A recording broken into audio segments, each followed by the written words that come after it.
நர்சரிக்கெல்லாம் போய் நம்ம செடிகள் வாங்கணும் அப்படின்னும் போது நிறைய செடிகள் நம்மளுக்கு பிடிக்கும். அங்கே வளர்ந்துருக்கிற விதத்தை பார்த்தோன்னே எல்லா செடிகளும் நம்மளுக்கு பிடிக்கும். நம்ம மனசுக்கு பிடிச்ச செடிகளை வாங்கிட்டு வந்து வீட்டில் ரீபாட் பண்ணோம் அப்படின்னா அது உடனே காஞ்சி போகும். அது ஏன் தெரியுமா? மேக்ஸிமம் நர்சரியெலாம் வந்து கட்டிங்கில் தான் வந்து செடிகளை வைப்பாங்க.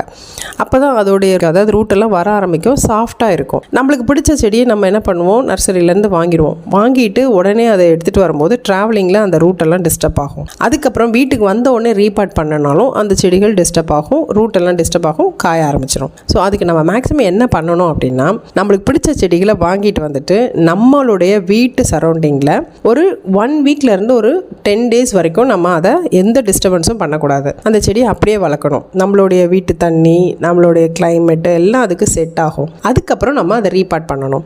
இன்னொரு விஷயம், ரீபாட் பண்ணும்போது அந்த செடிக்கு தண்ணியெல்லாம் ஊற்றக்கூடாது. ஏன்னா அந்த சாயில் கெட்டியாக இருக்கணும். அப்போ தான் நம்ம அதை தொட்டியில் எடுத்து ரீபாட் பண்ணதுக்கப்புறம் அந்த வேர்கள் வந்து நல்லா வளர ஆரம்பிக்கும். அதுக்கப்புறம் அது சூப்பராக வளர ஆரம்பிக்கும்.